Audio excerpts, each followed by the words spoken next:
dit, ne doit pas se permettre de faire un acte pareil. Mais on fait confiance à la justice française. Et on est sûr et certain que la justice sera rendue pour notre frère. Et merci à tout le monde. Merci. Bravo.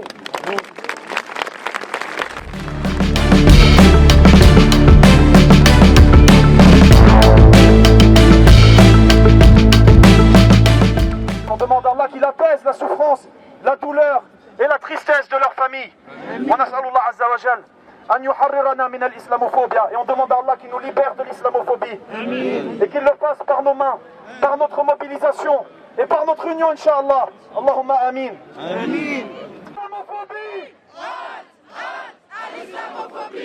Oui, il y a de l'islamophobie en France. Certains membres du gouvernement ont du mal à prononcer ce mot. Et je pense qu'ils ont du mal à prononcer ce mot parce qu'ils le sont, islamophobes. Parce qu'ils utilisent et ils dévoient la notion de laïcité. Pas pour faire de la laïcité, ce qu'ils racontent est très loin de la laïcité. Ce qu'ils racontent, c'est du harcèlement, pas de toutes les religions, d'une religion, l'islam.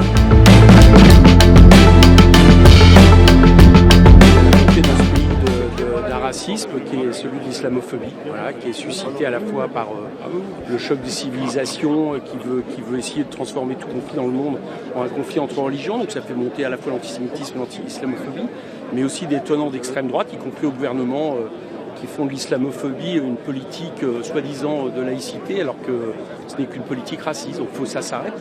Et je regrette vivement que l'État n'ait même pas été représenté tout à l'heure à la marche blanche à la Grand Combe. C'est quand même 2 jours après.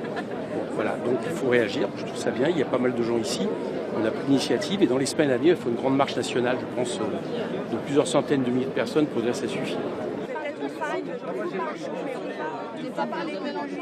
Quelqu'un qui est ministre des cultes, c'est sa fonction, c'est son rôle, il est payé pour ça, et qui n'est pas capable de dire hier pendant toute la journée de samedi et toute cette matinée que c'était un acte de haine envers les musulmans, et il faut attendre le dimanche en début d'après-midi, tellement il y a eu de pression sur lui pour qu'il se déplace et qu'il dise quelque chose. Donc M. Retailleau, plutôt que de stigmatiser les musulmans à longueur de journée, peut-être qu'il ferait bien aujourd'hui de réfléchir aussi aux conséquences de ces paroles ces derniers mois, qui sont des paroles constantes de stigmatisation.